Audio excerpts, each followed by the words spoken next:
பூமி காணிகளுடைய எல்லைகளை மாற்றி அமைக்கக்கூடியவர், இவருக்கும் அல்லாஹுடைய சாபம் இருக்கிறது என்று ஸல்லல்லாஹு அலைஹி வஸல்லம் அவர்கள் சொன்னார்கள். சஹீஹ் முஸ்லிமுடைய 1978வது ரிவாயத், இமாம் முஸ்லிம் ரஹ்மத்துல்லாஹி அலைஹி அவர்கள் இந்த ஹதீஸை கிதாபுல் அதாஹி என்ற பாடத்துக்கு கீழால கொண்டு வருகிறார்கள்.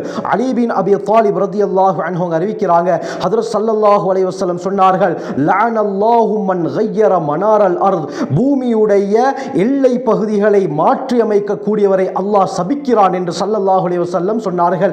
ஆகவே கண்ணியமானவர்களே, இன்று அதிகமாக இந்த விடயங்கள் நடக்கிறது.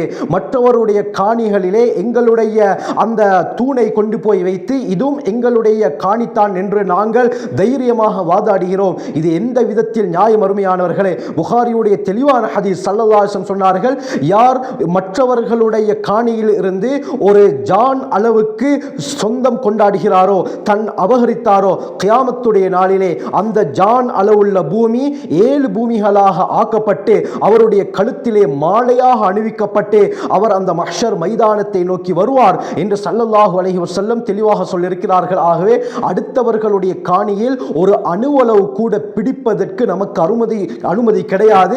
இது இஸ்லாம் வன்மையாக கண்டிக்கிறது.